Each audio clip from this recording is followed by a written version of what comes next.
आज मो मन भारी खुशी कौन पाई चलते देखा। आज मत परमिशन मिल जाइथिला मोमो बनैया पई। घरे कहले कौन पाई करिकी खाइबो किनिकी आणे खाइदेबू किंतु मते तो इच्छा नथिला माने किनिकी खाइबारे कारण सेटा सब मैदा रे हिताए मैदाटा देह पई टोटाली भलो नुह सेति पई मु अट्टारे बनैथिली किंतु जना तो नथिला केमती कौन बनैबार अछि सेति पई मु यूट्यूब वीडियो फॉलो करी करिका एटा सब बनैछि।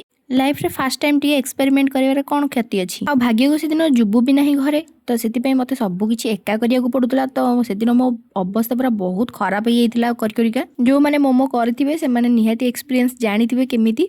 तो मो अट्टा 2 कप पानी की सेतरे लूण तेल आ दही टिके पकई चकड़ी देली ताको 10-15 मिनिट रेस्ट रखिदेली। ता भितर मु सब कटाकटी कर परिबा अट्टा से रेस्ट रही समय रे मु मसला बनै देली आ परिबारे मु नेइथिली गाजर आ बंधाकोबी बीन्स तेल पकई ताको फ्राई करदेली तेरे लूण आ हळदी टिके पकई देली ताको घोड़े देके बसई देली सी जेन तारा होथौ ता भीतर अट्टा को टिके गुळा करदेली। एते दही हेरिका पकई साला परे भी एते टाण होइछि आ कहया कथा नै ताको मु थोइ देली मु कहली आउ टिके जाऊ हबो। ता भीतर आसी मु कड़े देखला बेलू मोर गोटे जिनस भूली जाइछि कौन ना सोयाबीन को पुणी ताको चल चल चल चल माने से हवा भितर ताको गरम पानी रे पकेकी ताको सांग सांग करिकी ताको ग्राइंडिंग करदेली। जीवन रे त केबे भी रोसे घर को माडिनी एबे रोसे घर को आसुची और रोसे करूची टिके बोली जानुची तो एई जो गरम गरम सांग सांग आपण एटा ग्राइंडिंग करिवेनी कारण पूरा पेस्ट हे गेला ग्राइंडिंग कला बेलू। तापर दिन मो मम्मी पचारले मम्मी से सब कौन ग्राइंडिंग गरम गरम करा जाएनी मम्मी कहला नाइ सेटा सब ग्राइंडिंग गरम गरम करा जाएनी तो सेइटु मु सिखिले कि नाइ गरम गरम सेटा जम्मा भी आ केबे भी ग्राइंडिंग करबिनी कारण से पूरा माने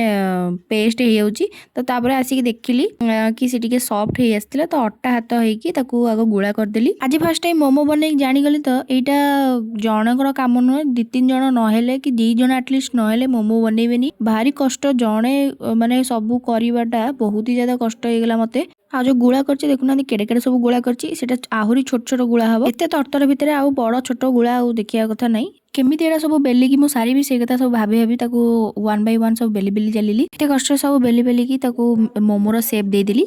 भारी कष्ट आज्ञा भारी कष्ट मोमोटा खाइदेबा जेति कि सहज जेति कि टेस्टी सेति कि कष्ट आ बनै तो साइलानी तापर ताको स्ट्रीमर रे तेल टिके लगे देली कारण सेटा चिपकी जिवो सेति पई ताको तेल टिके लगे दी ताको सजे की थोई देली। एते मन रे बनैतिली हेले ए सब माने एते कष्ट करी करिका बनैला बेलू खाइला बेलू आ खाया को टोटली इच्छा नै कारण ऑलरेडी भोर भोक परि गेलानी किंतु जाबी मोमोटा बहुत टेस्टी हेतला। रहिली टाटा।